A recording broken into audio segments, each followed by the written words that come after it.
what you say. He downplays JP every single day, and like to the point where he almost kicked me out of his house during a session. But I will say this. This is the perfect time to see what Blaz Sagat is made of. I feel like this character gives Sagat a lot, or a pretty decent amount of trouble. Yeah, I completely agree with you, right? He's got a projectile game that doesn't just require the projectiles to go across the screen. Due to the departure and due to the spike coming from the ground, he can definitely like play around the Tiger shots a little bit better than a lot of other characters. No! Oh, okay, fine. That's fine. We're fine. DCQ's mad good with Bison as well. We're fine. Everything's good. Yeah, Bison's got some merits in this matchup as well. We'll see how it goes, and we'll see if DCQ ends up changing if he drops a game here to Blaz. Remember, this is the best of 5, first to 3 territory for the whole 20 points. Oh, and then following up with a heavy Tiger Nexus. He looked back. You saw DCQ already trying to get some clarification on what the follow-ups are going to be for the Tiger knee. I've never seen him like look back. Oh, something. Oh, looks like there might be a technical issue instead. Both players looking to the side, so might be trying to get something handled here in a second. But DCQ, definitely, I like the Bison. I know I want to see the JP because I do think, like, with the range of his normals and the way his projectiles work, there's a lot of merit to it. But we know Bison has a lot of anti-projectile tools as well, right? The Psycho Crushers, the level 2 and whatnot. And he also has a way, I think, to kind of frustrate Sagat a little bit in the air because of, like, that heavy DP reaching so far. He might be able to tempt Blaz into doing that a little bit with the head stomps, the Devil's Reversals. Exactly. Stuff like that. I like that call out, too. I mean, Bison having some pretty interesting ways to reset the timer against like high Tiger shots. Pretty solid thing to kind of notice. But as you would notice, in regards to what had happened in the matchup just now, like DCQ obviously had a little bit of a technical issue. Yep. He does forfeit that round for Blaz. So he's going to be up 1 round in the game, right? Not necessarily giving up a whole game. So they are going to be playing that out in a little bit. But to go back to what you were saying, again, I like being able to try to outpace Sagat's with Bison in terms of like his long-reaching limbs. Yeah. But at the same time, if you really consider Sagat's ranges, I feel like he could highly contest that. Like, even if you whiff like a scissor kick in front of him, or if like you're out of range for like a standing heavy punch. Granted, Sagat's walk speed is not the greatest. It's definitely below average.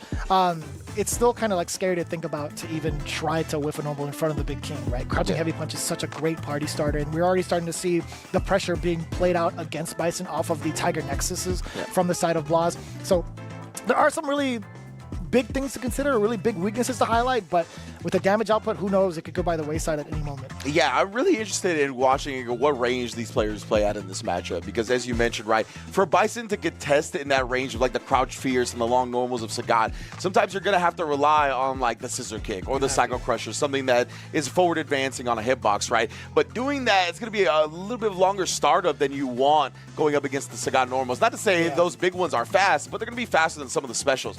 So because of that, like, I want to see how the timings play out. Is he going to get counter hit going for these scissor kicks? Is he going to be able to get some punish counters going as Blaz tries to reach out some normals, right? It's definitely going to be interesting to see how this matchup fares, and we'll see if it changes, right? Both of these players have a plethora of characters under their belt, and this is a best of 5, so if somebody drops a game early, even after 2, they can still switch. It's true. It's fair. I am kind of curious to see like what kind of, you know, we're talking about the ranges and stuff. I want to know if like if Sagat's crouching jab is far enough to punish someone like the heavier scissor kicks, because it's -5, -4, -4 in that order, right? Like light, medium, heavy. I'm actually kind of curious to see like what happens if he gets a punish counter crouch jab, if he's still able to connect into heavy punch Tiger uppercut. Because I've definitely seen that as like a poking tool with standing light kick as like a punish counter into it. I know that's possible. Okay. But I really want to know, like, just if that's in the arsenal of Sagat, if he's allowed to do crouching jab. Someone could correct me on this. Please feel free to do so. I can't remember off the top of my head, but if you are able to do that, that is substantial damage off of a scissor kick punish without the use of drive gauge. Yeah, and we saw, right, Blaz is all the routes for Sagat. We saw that yesterday, right, where he ended up burning himself out with the drive rush cancel to bait out an ODD POS, and then still killed while in burnout from like 55-60%. But we are getting back into the match now. Like we said, DCQ going to forfeit that first round, but get a huge jump in to start this second round. Oh, plenty of recovery on that bad boy, right? 50 frames total for the low Tiger shot. The only reason why I know that is because everybody was talking about it, and I experienced it firsthand. I'm like, oh, gotcha. Yeah, you're right. Like you could jump the hell out of this bad boy. Oh, that had to be DP, right? Yeah, I imagine so, right? And then Blaz just ended up getting the super nonetheless. Oh my goodness, straight after the normal punish counter into heavy DP. So we talked about, right, Blaz knowing that as well. These routes that give you big damage without spending much drive. I think that's a big part of Sagat's game. He's a big drive gauge bully. You always want to have more. That OD Tiger shot is a menace. Oh, but sniped at the very edge right there. Caught the ankles. Caught him moving too. Yeah, a little frame kill beforehand, then caught Blaz trying to escape. Yeah, being able to get the head stomp, the OD version, be able to juggle for the light Psycho Crusher. Hella damage when it comes to Bison, something we've already known. All right, so it could be a rather explosive round between the two, but Blaz finally getting the win beneath him to get at least a single opener against DCQ. Now it's back to some of these low tiger shots, testing the ranges with medium kick. Excellent, by the way. Yes, indeed, right. That crush strong as well. Recovered just in time. We almost saw that punish counter scissor kick that we were talking about. Senjab is mad far, by the way. It is 5 frames, though. Yeah, exactly. Oh, and it just goes low on this one. Caught DCQ. Jesus. Seeing that Fierce just gives me like terror. Okay! I like that as a roundhouse. As the anti-air, excuse me. Dude, he was going to kill off that if he didn't drop the combo, I think. I agree with you. No, yeah. he 100% could have. That's wild to think about. Oh my goodness, the perfect parry! This guy's sick. This guy's sick. This guy's insanely good. This guy is insanely good. The jump back, saw him chase down the jump. Of course, the parry scaling is going to allow DCQ to live for now. Only to show another perfect parry before the graveside is visited. My goodness, Blaz. That was ridiculous. He doesn't even have the headset on. Ridiculous. Like, doing the jump back, reading the fact that Psycho Crusher was going to come out, do the jump back, you had the mine on you, so the Psycho Crusher is going to be plus. Knowing all that, perfect parrying upon landing.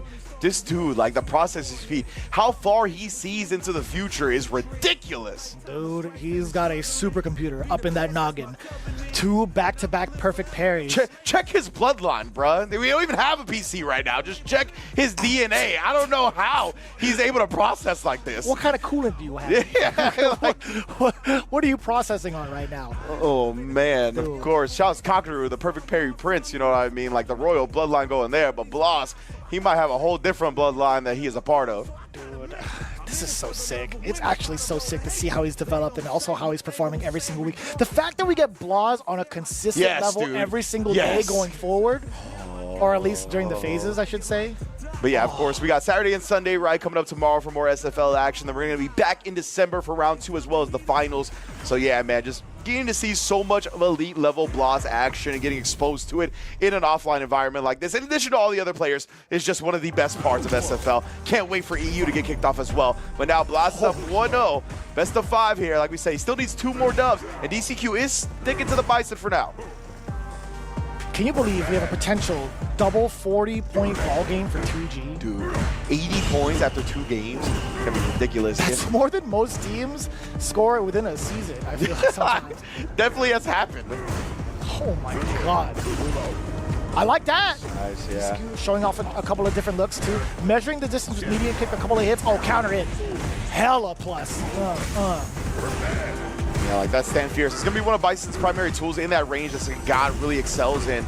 Oh, he was still in a block stun from the mine, even with the parry. That's a kind of deceptive too. Like you see him that close. I like that defensive option. A little bit of a desperation call, but DCQ well worth it in terms of the risk reward factor. He has plenty of life to play with. Drive rush on in. He sees a single hit in the goalpost. But Blaz, can he make something happen out of this? A couple more hits, he'll build up a level 3, and if he gets that opportunity.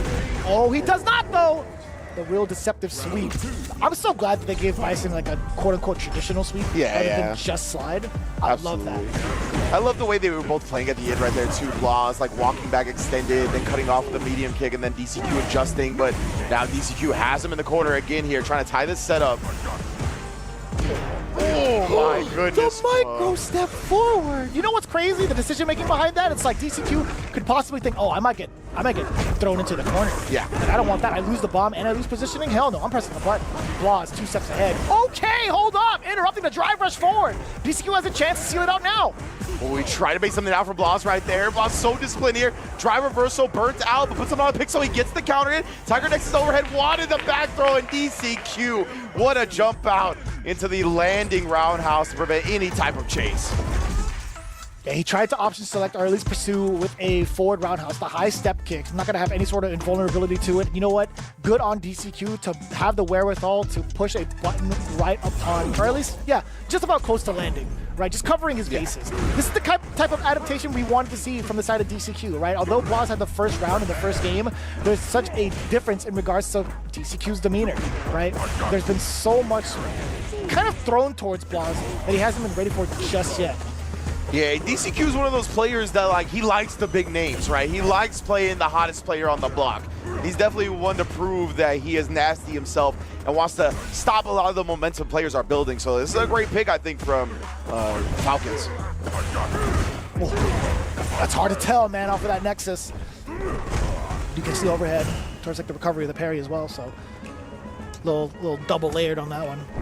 Indeed here, oh my goodness, the overhead from so far away. Exactly, stuffing the jump away this time. You know, Blaz is going to have stuff now for that after DCQ was managed to escape, and then the backdash to get out of range of scissor kick. How does this dude always know?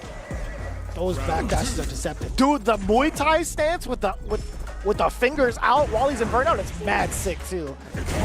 Now the detail they've gone on with Sagat in this game, and the Muay Thai specifically, but that time tried to tap parry but wasn't blocking low. The 5-frame DP light, exposing the fact that's not a real safe jump against 5-framers. Excellent call, by the way. Not going to be his turn after that Tiger Knee. Not spaced out far enough. DCQ taking liberties with that now. Letting him steamroll the way that Bison should, the way that Bison was intended to do, I guess. Oh. Hella damage incoming. Yeah, you know, not mad about that one. DCQ, he doesn't look too happy about having to spend that level 3 just to kind of claim that round. I mean, he's got so much life ahead of him. So, I don't know, man. That payout, kind of mediocre only because of the fact that it was so expensive. Exactly right, and Blaz sitting on 3 meters himself, like with the Sagat damage output as well. You can get 2 touches in this round, and not being able to threaten that back can definitely give Blaz a little bit more rope to play with. Shall see how this approaches. DCQ has control of the match so far. The corner. The button press, the button timing is coming in from DCQ. Again, the anti-air off of the roundhouse into the Nexus. Back heavy, Tiger Knee, you know it, into the uppercut. A little delay, trying to catch the low as well. DCQ, the Fortress of Solitude. His defense is rock solid. Fort Knox, eat your heart out. Legit, love the DI in that situation as well. Not going to get bullied by the Tiger Nexus stuff anymore. Woo! Drive reversal, it still put Blaz in burnout, but at least he gets to relieve himself from some pressure, but not for long.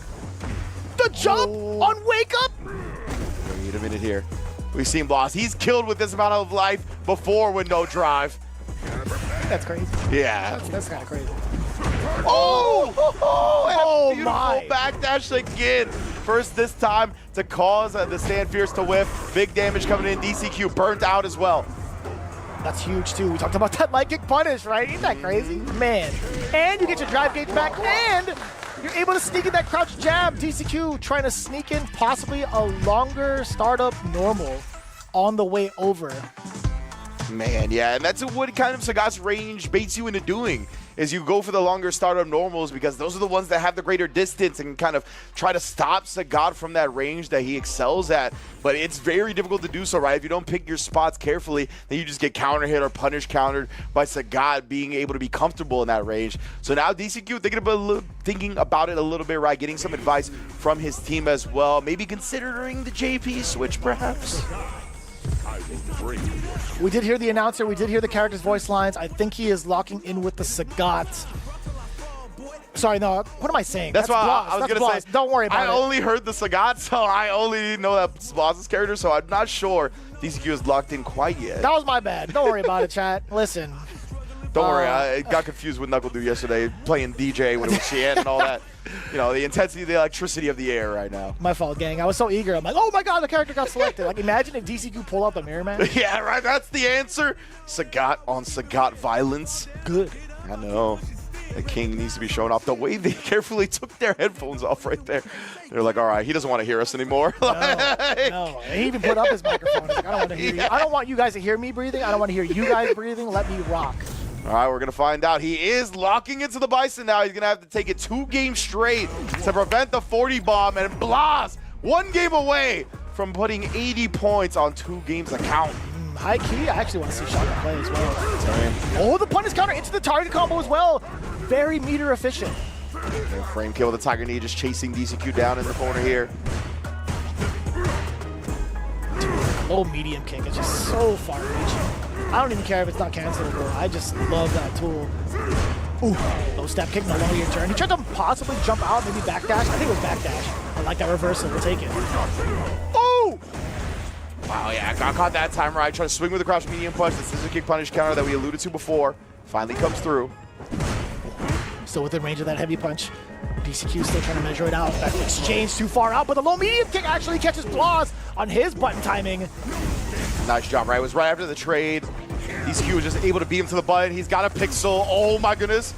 Survives for now. Gets the OD Tiger shots, want to clear the way. He baited out the super. Didn't even risk any type of parry. Blaz puts him away meterless via the heavy DP. Damn, son. He got it like that. He wasn't even trying to do like a high step kick to swag out. He was like, I'm here for the kill. It's shoot to kill, never to hurt when it comes to Blaz. Indeed, you can see Blaz not following up with the Tiger Nexus now. Do that DI that we saw earlier. Trying to beat out a response from DCQ this time. Oos. Tiger shot timings have been immaculate. Yeah, and even the low Tiger shot, right? Like some people are just kind of weary of throwing those out there within that close of a space. Blaz, man. Good block!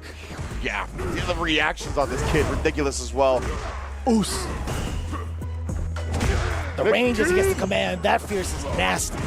He has a long startup too, right? Like good players are gonna react and try to whip punish him, but now we do find the whip punish. DCQ's gonna get the knockdown with the mine. Oh, but the backdash and Blaz. He identifies the fact that he's gonna get burnt out after this level 3. Let's go for the kill here. This kid is so smart right now.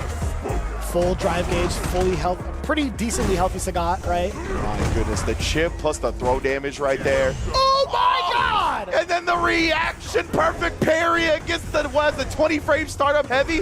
Knocks him down, knocked him down just to beat out the super, add some salt in the wound, and another 40 bomb comes home for 2 game. To be fair, when that sweep came out,